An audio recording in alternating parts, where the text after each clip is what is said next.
Hello everyone and welcome to MPSC point. मित्रांनो, MPSC combine group B 2025 साठी अर्ज प्रक्रिया सुरू झालेली आहे. 21 ऑगस्ट 2025 पर्यंत तुम्ही अर्ज करू शकतात. या व्हिडिओमध्ये तुम्हाला स्टेप बाय स्टेप अर्ज कसा करायचा आहे हे सर्व काही मी सांगणार आहे. यामध्ये प्रोफाईल कशी क्रिएट करायची इथपासून तर आपण जी लास्ट स्टेप आहे पेमेंट ऑफ फीज इथपर्यंत सर्व गोष्टी डिस्कस करणार आहोत. चला तर आजच्या व्हिडिओला सुरुवात करूया.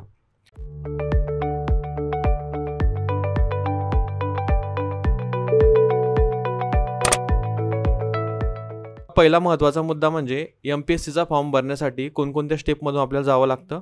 पहिलं म्हणजे तुम्हाला MPSCची प्रोफाईल तयार करावी लागते किंवा वन टाइम रजिस्ट्रेशन करावं लागतं. हे रजिस्ट्रेशन झाल्यानंतर तुम्हाला लॉग इन क्रेडेन्शियल्स मिळतात आणि तिथून तुम्हाला लॉग इन करावं लागतं. लॉग इन केल्यानंतर तुम्हाला तुमच्या प्रोफाईल डिटेल्स भरावे लागतात आणि तुमची प्रोफाईल लॉक करावी लागते. प्रोफाईल लॉक झाल्यानंतर तिथं ज्या जाहिरातीचा सेक्शन असतो, ऑनलाईन ॲप्लिकेशनचा सेक्शन असतो, तिथे जाऊन तुम्हाला ॲप्लाय करावं लागतं रिस्पेक्टेड ॲडव्हर्टिजमेंटसाठी. आणि ॲप्लाय केल्यानंतर सेंटर वगैरे चूज करून तुम्हाला लास्टला पेमेंट ऑफ फीज करावं लागतं. अशा प्रकारे या स्टेप्स आहेत फॉर्म भरण्याच्या. आता काही जणांची ऑलरेडी प्रोफाईल असेल, काहींची नसेल. ज्यांची प्रोफाईल नसेल तर त्यांनी MPSCची प्रोफाईल कशी बनवावी यावर मी व्हिडिओ बनवलेला आहे, तो बघून घ्या. वर आय बटनाला लिंक तुम्हाला दिसेल. त्यानंतर ज्यांची ऑलरेडी प्रोफाईल आहे आणि ज्यांच्याकडे लॉग इन डिटेल्स आहे तर त्यांनी लॉग इन करायचं आहे. आपण या स्टेपपासून सुरुवात करणार आहोत. लॉग इन करताना तुम्ही जर तुमचा पासवर्ड विसरला असाल तर तो देखील कसा रिसेट करावा हे देखील मी तुम्हाला सांगणार आहे.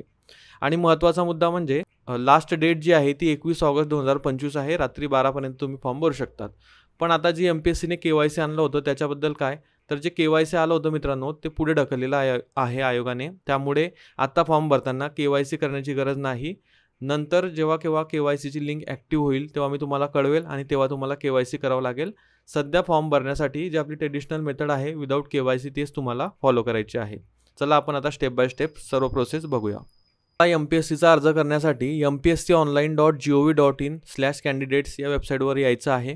इथे आल्यानंतर तुम्हाला इथं बघा रजिस्ट्रेशनचं एक सेक्शन दिसेल. इथे तुम्हाला न्यू युजर रजिस्ट्रेशन करावं लागेल. वर आय बटनाला लिंक दिलेली आहे, तिथून बघून घ्या नवीन रजिस्ट्रेशन कसं करायचं. रजिस्ट्रेशन झाल्यानंतर तुम्हाला लॉग इनवर यायचं आहे. लॉग इनवर आल्यानंतर इथे तुम्हाला तुमचा ईमेल ID किंवा मोबाईल नंबर टाकून पासवर्ड टाकायचा आहे. इन केस तुम्ही पासवर्ड विसरला असाल तर तो कसा रिसेट करायचा ते बघूया आणि नंतर आपण लॉग इन करूया.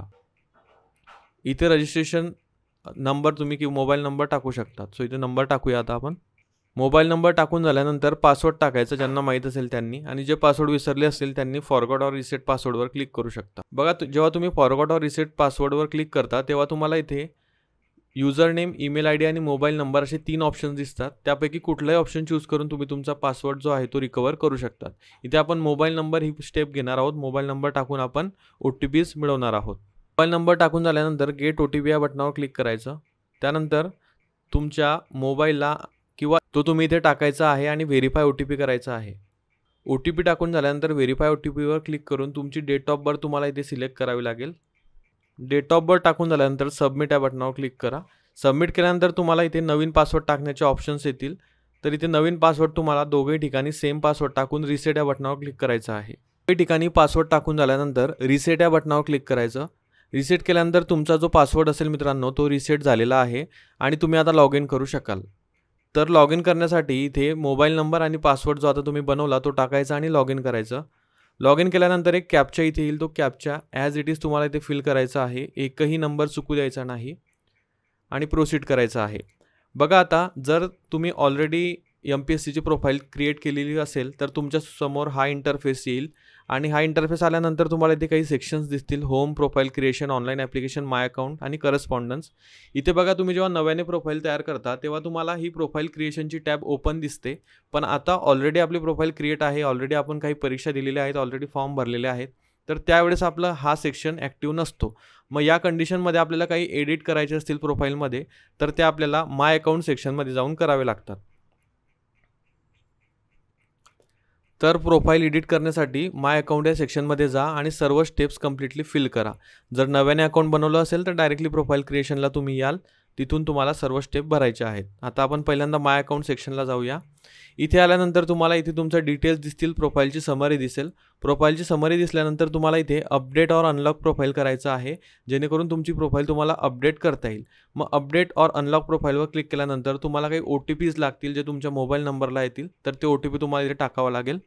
OTP टाकून झाल्यानंतर व्हेरीफाय OTPवर क्लिक करा, म्हणजे तुमची प्रोफाईल अनलॉक होईल आणि तुम्ही तुमची प्रोफाईल एडिट करू शकाल.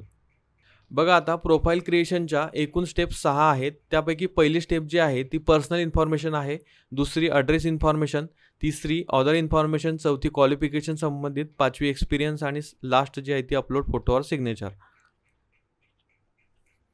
या 5 स्टेप तुम्हाला कंप्लीट कराव्या लागतात. त्यानंतर प्रोफाईल लॉक करावी लागते. बघा, आता वन बाय वन मी तुम्हाला प्रत्येक जे डिटेल्स आहेत ते समजावून सांगतो. बघा, आधार डिटेल्स तुम्हाला इथे टाकायचे आहे. तुमच्याकडे आधार कार्ड आहे का, असल्यास यस, नसल्यास नो. जनरली सगळ्यांकडे आधार कार्ड असतं, त्यामुळे यस हा ऑप्शन सिलेक्ट करा. इथे तुम्हाला यस सिलेक्ट केल्यानंतर तुमचा आधार नंबर टाकावा लागेल आणि तुमचं नाव जे आहे ते इथे तुम्हाला टाकावं लागेल. हे करून झाल्यानंतर तुमच्या पर्सनल डिटेल तुम्हाला भरायचे आहे. तुमचं सरनेम म्हणजे तुमचं आडनाव, फर्स्ट नेम म्हणजे तुमचं सुरुवातीचं नाव, तुमचं नाव, त्यानंतर मिडल नेम म्हणजे तुमच्या वडिलांचं नाव, असं तुम्हाला इथे टाकावं लागेल. फुल नेम तुमचं इंग्लिशमध्ये इथे टाका, ॲटोमॅटिकली मराठीमध्ये इथे ते येऊन जाईल फुल नेम देवनागरीमध्ये. त्यानंतर मदर्स नेम टाकायचं आहे खाली. तुमची date of birth already fill झालेली येईल. जेंडर तुम्हाला ते सिलेक्ट करायचं आहे. मोबाईल नंबर ऑलरेडी फिल झालेला येईल. ईमेल ID देखील ऑलरेडी येईल. मॅरिटल स्टेटस तुमचं काय आहे, मॅरिड अनमॅरिड, तर ते इथे सिलेक्ट करायचं. नॅशनॅलिटी इंडियन टाकायची, मदर टंग मराठी टाकायची. त्यानंतर जो ऑप्शन आहे whether your name is change updated after 10th or equivalent qualification or after marriage, म्हणजेच हे महिलांच्या बाबतीत असेल बघा, की महिलांच्या बाबतीमध्ये लग्न झाल्यानंतर त्यांचं नाव चेंज केलं जातं डॉक्युमेंट्सवरती. तर तुमचं जर चेंज केलं असेल तशा प्रकारे तर तुम्हाला यस करायचं आहे, अन्यथा नो करायचं आहे. बघा, जर तुम्ही यस केलं तर तुमच्या पुढे काही ऑप्शन्स येतात, की तुमचं नाव फुल नेम इन इंग्लिश म्हणजे जे चेंज झालेलं आहे ते तुम्हाला नाव इथे टाकण्यासाठी, तर जे चेंज झालेलं आहे ते नाव तुम्हाला इथे टाकण्यासाठी ऑप्शन येतो. आपल्या कंडिशनमध्ये इथे नो आहे, त्यामुळे आपण नो करूया. आणि इथे जर नेम चेंज झालेलं असेल तुमचं, तर तुमच्याकडे त्या संबंधीचं सर्टिफिकेट असायला पाहिजे. कारण जेव्हा तुम्ही प्रिलिमला जाता तेव्हा तुमच्या आधार कार्डवरील नाव जर तुमच्या नावापेक्षा वेगळं असेल तर तुम्हाला ते सर्टिफिकेट सादर करावं लागतं. सो ज्यांच्याकडे ते मॅरेज सर्टिफिकेट असेल त्यांनी ते घेऊनच प्रिलिमला जायचं आहे आणि इथे हा ऑप्शन सिलेक्ट करायचा आहे. तुम्ही मराठी लिहू, वाचू आणि बोलू शकतात का हे तुम्हाला इथे सिलेक्ट करायचं आहे. सर्वांनी हे यस करायचं. त्यानंतर इथे फिजिकल मेजरमेंटचा एक ऑप्शन तुम्हाला दिसतो. त्यामध्ये तुम्हाला हाईट, वेट, चेस्ट आणि चेस्ट फुगवल्यानंतर किती भरते तर हे सर्व टाकावं लागतं. फिजिकल मेजरमेंट झाल्यानंतर तुम्हाला इथे कास्ट किंवा कॅटेगरी डिटेल्स भरावे लागतात, ज्यामध्ये तुमची कॅटेगरी मेन्शन करावी लागते आणि तुमच्याकडे कास्ट व्हॅलिडिटी सर्टिफिकेट आहे का ते मेन्शन करावं लागतं. बघा, कॅटेगरी जर तुमची SC ST असेल तर तुम्हाला नॉन क्रिमिलियरच्या डिटेल्स भराव्या लागणार नाहीत. कॅटेगरी सिलेक्ट करा. इथे कॅटेगरी जिथे असेल तुमची ती करा. बघा, इथे कॅटेगरी जर तुम्ही अनरिझर्व सिलेक्ट केली तर तुम्हाला इथे काहीही टाकण्याचे ऑप्शन्स येत नाहीत. आणि जर तुम्ही कॅटेगरी तुमची जी असेल समजा ती सिलेक्ट केली, आपण OBC करून बघूया, तेव्हा तुम्हाला caste certificate number, issuing district आणि त्याची डेट टाकावी लागते इश्यू करण्याची. आणि नॉन क्रिमिलियर देखील इथे टाकावं लागतं. नॉन क्रिमिलियर आहे का असेल तर यस, नसेल तर नो. आणि तिथे सर्टिफिकेट नंबर आणि इश्यू केल्याची डेट तुम्हाला टाकावी लागते. कास्ट व्हॅलिडिटी सर्टिफिकेट आहे का हे देखील तुम्हाला इथे ऑप्शन येतो. तर ज्यांची जी कॅटेगरी असेल त्यांनी तीच भरा. आयोगाने स्ट्रिक्टली मेन्शन केलेलं आहे की जरी ओपन कॅटेगरीच्या जागा आल्या किंवा तुमच्या कॅटेगरीला जागा नसल्या तरी तुम्ही तुमच्याच कॅटेगरीतून अर्ज करायला पाहिजे. त्यामुळे जी तुमची कॅटेगरी असेल तीच तुम्ही इथे ठेवायची आहे. त्यानंतर persons with benchmark disability details इथे टाकायचे आहे तुम्हाला. तर तुमच्याकडे डिसॅबिलिटी आहे का, म्हणजे तुम्ही डिसॅबल आहात का, विकलांग आहात का, दिव्यांग आहात का, हे तुम्हाला इथे यस और नो करावं लागेल. जर तुम्ही यस कराल तर तुमच्या पुढे काही ऑप्शन्स येतात. कॅटेगरी कोणती आहे, सब कॅटेगरी कोणती आहे, किती टक्के तुम्ही दिव्यांग आहात आणि डिसॅबिलिटी सर्टिफिकेटचा टाईप कोणता आहे, हे सर्व तुम्हाला टाकावं लागतं. काही डिटेल ज्या आहेत त्याच फक्त महत्त्वाच्या असतात, ज्यांना स्टार आहे. बाकी तुम्ही नाही टाकलं तरी चालेल. त्यानंतर स्पोर्ट डिटेल्स तुम्हाला इथे भरावे लागतात. स्पोर्ट पर्सन तुम्ही आहात का आणि एक सर्व्हिसमॅन आहात का, महाराष्ट्राचे एम्प्लॉय आहात का, हे तुमचं जे रिअल माहिती असेल तीच टाका. डोमेसाईल डिटेल्स तुम्हाला इथे भरावे लागतात. Are you domiciled in state of Maharashtra, तर इथे तुम्हाला यस और नो करावं लागेल. यस असेल तर तुमच्याकडे डोमेसाईल सर्टिफिकेट अवेलेबल असेल तर सर्टिफिकेट नंबर आणि इश्युइंग डेट वगैरे तुम्हाला इथे टाकावी लागेल. ॲडिशनल रिझर्वेशन कुठलं तुम्हाला हवा आहे का, तर इथे यस ऑर नो तुम्ही करू शकतात. यस केलं तर तुम्हाला प्रोजेक्ट अफेक्टेड, अर्थक्वेक अफेक्टेड आणि ग्रॅज्युएशन पार्ट टाईम एम्प्लॉई सारखे ऑप्शन्स येतात. हे ग्रुप सीला खूप कामाचे असतात, त्यामुळे हे काळजीपूर्वक भरा. नसेल तर नो. ऑर्फन डिटेल्स, तुम्ही ऑर्फन असाल तर यस करा, नसेल तर नो करा. आणि ऑर्फनचा टाईप वगैरे तुम्हाला इथे विचारतात, ते टाईप्स वगैरे तुम्हाला माहीत असतील जे ऑर्फन असतील त्यांना, तर ते टाकून इथे सर्टिफिकेट नंबर टाकून सेव्ह डिटेल्स करायचे आहेत. सेव्ह केल्यानंतर इथे पर्सनल इन्फॉर्मेशन सेव्ह सक्सेसफुली असा मेसेज येईल. त्यानंतर तुम्हाला स्टेप नंबर 2ला जायचं आहे, जी की ॲड्रेस इन्फॉर्मेशनची आहे. इथे तुम्हाला तुमचा परमनंट ॲड्रेस टाकायचा आहे आणि करस्पॉन्डन्स ॲड्रेस टाकायचा आहे. परमनंट ॲड्रेस म्हणजे जो तुमचा नेहमीचा ॲड्रेस आहे तो, आणि सध्या राहत असलेला म्हणजे करस्पॉन्डन्स ॲड्रेस. दोघं सेम असेल तर इथे एक सेम ॲज अबावचा ऑप्शन आहे तो टाकायचा. आता ॲड्रेस टाकणे यामध्ये काही नवीन सांगण्याची गरज नाही, जे काही दिलेलं आहे ते फक्त टाका आणि सेव्ह करा.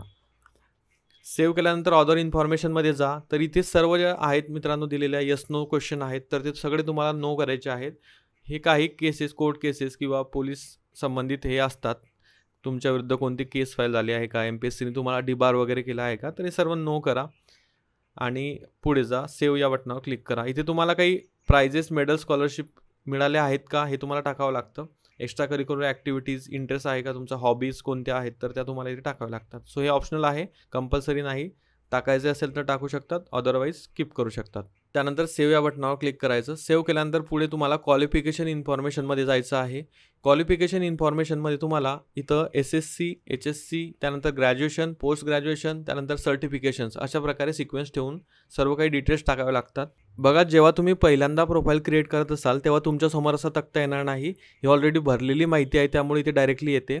जेव्हा तुम्ही पहिल्यांदा भरत असाल तेव्हा तुमच्या पुढे खालीलप्रमाणे येणार आहे.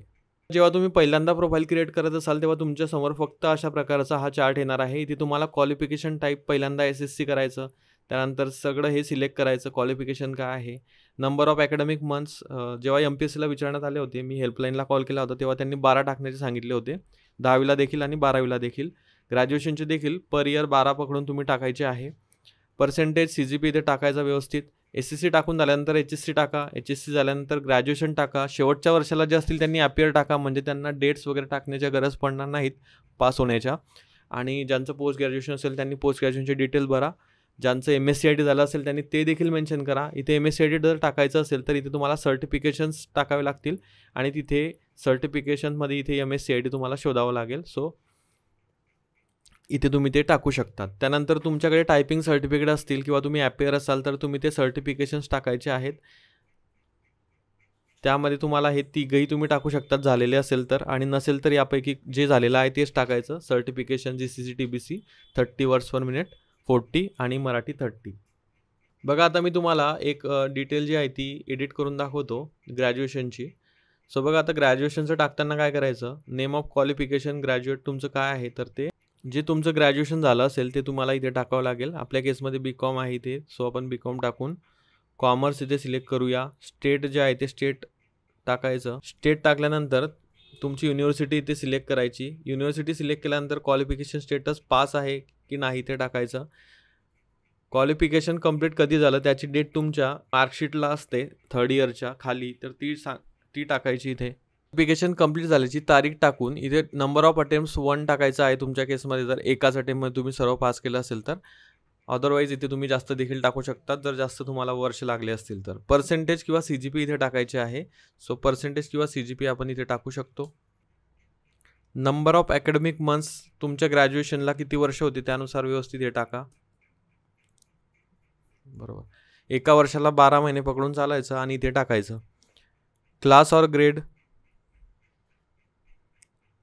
या डिटेल्स टाकणे एवढं कंपल्सरी नाही जरी टाकले तरी चालेल. आणि अपडेट म्हणायचं. अपडेट झाल्यानंतर बघा रेकॉर्ड सेव्ह होतात इथे आणि तुमचं डिटेल जे आहे ते इथे तुम्हाला दिसायला लागतात. यानंतर सेव्ह या बटनावर क्लिक करायचं आणि कन्फर्म करायचं, म्हणजे तुमच्या सर्व ज्या क्वालिफिकेशन डिटेल्स आहेत त्या सेव्ह होतील. त्यानंतर तुम्हाला स्टेप नंबर 5ला जायचं आहे, एक्सपिरियन्स इन्फॉर्मेशन. इथे तुमच्याकडे एक्सपिरियन्स असेल तर यस, नसेल तर नो. व्हॅलिड एक्सपिरियन्स असला पाहिजे. असेल तर तुम्हाला इथे सर्व डिटेल्स टाकण्यासाठी काही मेनूज पॉपअप होतील. नसेल तर नो करा आणि सेव्ह या बटनावर क्लिक करा. त्यानंतर लास्ट स्टेप आहे तुमची फोटो आणि सही अपलोड करण्याची. तुम्ही इमेजेस अपलोड करणार आहात तर त्यातील जो तुमचा इमेज असेल त्याची फाईल साईज 50 KB पेक्षा जास्त नसावी, म्हणजे 50 KBच्या आतच तो असावा. ओके, अशा प्रकारे तुम्हाला इथे फोटो अपलोड आणि सिग्नेचर अपलोड करून सेव्ह या बटनावर क्लिक करायचं आहे.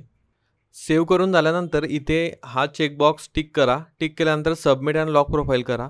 सबमिट अँड लॉक प्रोफाईल करण्याआधी सर्व डिटेल्स एकदा तुम्ही व्यवस्थित व्हेरीफाय करू शकता. त्यानंतर सबमिट करा. बघा candidate profile submit and lock successfully असं पॉपअप तुम्हाला इथे येईल. हे आल्यानंतर तुम्हाला आता माय ॲप्लिकेशन ऑनलाईन ॲप्लिकेशन इथे जायचं आहे. ऑनलाईन ॲप्लिकेशनमध्ये तुम्हाला ज्या जाहिरातीसाठी अप्लाय करायचं आहे ती जाहिरात इथे बघायची. बघा इथे लास्टला आहे आपली महाराष्ट्र अराजपत्रित गट ब संयुक्त पूर्व परीक्षा 2025. इथे व्ह्यू या बटनावर क्लिक करायचं. व्ह्यू या बटनावर क्लिक केल्यानंतर इथे चेक इलिजिबिलिटीचा ऑप्शन येईल. तिथे तुम्हाला बघा आधी इथे यायचं इलिजिबिलिटी चेक केल्यानंतर तुम्ही कोणत्या पदासाठी पात्र आहात, पण आता डायरेक्टली तुम्हाला इथे जाहिरातीचंच नाव येईल. त्या जाहिरातीमध्ये त्यातील सर्व पदांसाठी तुम्ही प्रिलिम देणार आहात. तर ॲप्लाय या बटनावर क्लिक करायचं. ॲप्लाय बटनावर क्लिक केल्यानंतर तुमच्या पुढे इथे 2 डॉक्युमेंट अपलोड करण्याचे ऑप्शन्स येतील. जर तुम्ही ओपन कॅटेगरीचे असाल तर तुम्हाला हे ऑप्शन्स येणार नाहीत. प्रूफ ऑफ कॅटेगरी तुम्हाला इथे अपलोड करावं लागेल आणि प्रूफ ऑफ डोमिसाईल तुम्हाला इथे अपलोड करावं लागेल. जर तुम्ही ऑलरेडी अपलोड केलं असेल तर तुम्ही इथून बघून क्रॉस चेक करू शकतात आणि या दोघंही चेकबॉक्सवर तुम्हाला टिक करून पुढे जावं लागेल. दोघंही डॉक्युमेंट अपलोड झाल्यानंतर चेकबॉक्स टिक केल्यानंतर खाली तुम्हाला एक्झामिनेशन सेंटर निवडावं लागेल. इथे तुम्हाला जे काही एक्झामिनेशन सेंटर दिले आहे त्यापैकी जे निवडायचं आहे ते टिक करा. टिक केल्यानंतर खाली एक डिक्लेरेशन बॉक्स येईल त्यावर टिक करा. टिक केल्यानंतर इथे तुम्हाला लोकेशन की जिथून तुम्ही अर्ज करत आहात ते टाकावं लागेल. सो लोकेशन टाकून सबमिट अँड पे फीज या बटनावर क्लिक करायचं आहे. फी पे करण्यासाठी तुम्हाला 2 ऑप्शन्स आहेत, चलन पेमेंट आणि ऑनलाईन पेमेंट. तुम्ही शक्यतो ऑनलाईन पेमेंटच निवडा कारण चलन पेमेंटची प्रोसेस जी खूप लेंदी आहे. ऑनलाईन पेमेंट निवडून इथे SBI किंवा ईज बस यापैकी कुठलंही तुम्ही एक चेक सिलेक्ट करू शकतात. आपण SBI करूया आणि ओके या बटनावर क्लिक करायचं आहे. बघा इथे 2-3 ऑप्शन्स तुम्हाला दिसतात पेमेंट डिटेल्स टाकण्याचे. त्यामध्ये पहिला आहे डेबिट किंवा क्रेडिट कार्ड, त्यानंतर आहे SBI कॉर्पोरेट क्रेडिट कार्ड्स आणि तिसरा आहे इंटरनेट बँकिंग. यापैकी तुम्हाला जो सुटेबल वाटेल तो सिलेक्ट करा. बघा डेबिट आणि क्रेडिट कार्डचा थोडा इझी ऑप्शन्स आहे कारण तिथे तुम्हाला कार्ड नंबर तुमच्या ATMचे टाकून लगेचच पेमेंट करता येतं. सो कार्ड नंबर इथे टाकायचा आहे. बघा कार्ड डिटेल्स टाकून झाल्यानंतर इथं कार्ड व्हेरीफाईड सक्सेसफुली येईल. त्यानंतर तुम्हाला पे नाववर क्लिक करायचं आहे. जर तुम्ही रिझर्व्ह कॅटेगरीचे असाल तर तुम्हाला 294 रुपये पे करावे लागतील आणि जर तुम्ही ओपन कॅटेगरीचे असाल तर तुम्हाला 394 रुपये पे करावे लागतील. त्यानंतर पे नाव या बटनावर क्लिक करा. पे नाव या बटनावर क्लिक केल्यानंतर तुम्हाला तुमच्या मोबाईल नंबरला एक OTP येईल जो की त्या कार्डशी रिलेटेड असेल तर तो OTP टाकायचा. OTP टाकून झाल्यानंतर मेक पेमेंट या बटनावर क्लिक करायचं. पेमेंट केल्यानंतर बघा इथे तुम्हाला पेमेंट सक्सेसफुलचं असं पॉपअप दिसेल, म्हणजे तुमचं पेमेंट सक्सेसफुल झालेलं आहे. आणि press continue and go to my account इथे तुम्हाला क्लिक करावं लागणार आहे. कंटिन्यूवर क्लिक करून तुम्ही तुमच्या प्रोफाईलला जाल आणि इथे माय अकाउंटला आल्यानंतर जेव्हा तुम्ही खाली स्क्रॉल कराल तेव्हा तुम्हाला इथे जाहिरातीसाठी फीज पेड दिसेल. इथे तुम्ही व्ह्यू करून तुमचं ॲप्लिकेशन जे आहे ते प्रिंट देखील घेऊ शकतात. फीज पेड दिसलं पाहिजे मित्रांनो, नाहीतर तुमचा फॉर्म भरला गेलेला नाही असं समजायचं. फीज पेडच्या बाजूला व्ह्यूचं ऑप्शन आहे त्यावर क्लिक करा आणि तो फीज रिसिप्ट तुम्ही डाउनलोड देखील करून घेऊ शकतात. आणि खाली तुम्हाला तुमचा फॉर्म जो आहे तो कंप्लीट फिल झालेला दिसणार आहे. फॉर्मची प्रिंट घेण्यासाठी इथे एक प्रिंट ऑर सेव्हचं बटन आहे, ते त्यावर क्लिक करून तुम्ही प्रिंट देखील काढू शकतात. सो अशा प्रकारे तुम्ही तुमचा MPSC कंबाईन 2025च्या प्रिलिमसाठीचा अर्ज स्टेप बाय स्टेप डिटेलमध्ये करू शकतात. कुठे काही अडचण येत असेल तर कमेंट सेक्शन त्यासाठी वापरू शकतात. आणि जर एखाद्या टॉपिकविषयी डाऊट असेल किंवा फॉर्म भरण्याविषयी अडचण असेल तर MPSCचे जे काही हेल्पलाईन नंबर आहे ते मी स्क्रीनवर देत आहे, त्यावर तुम्ही कॉन्टॅक्ट करू शकता, त्यांना विचारून घेऊ शकता.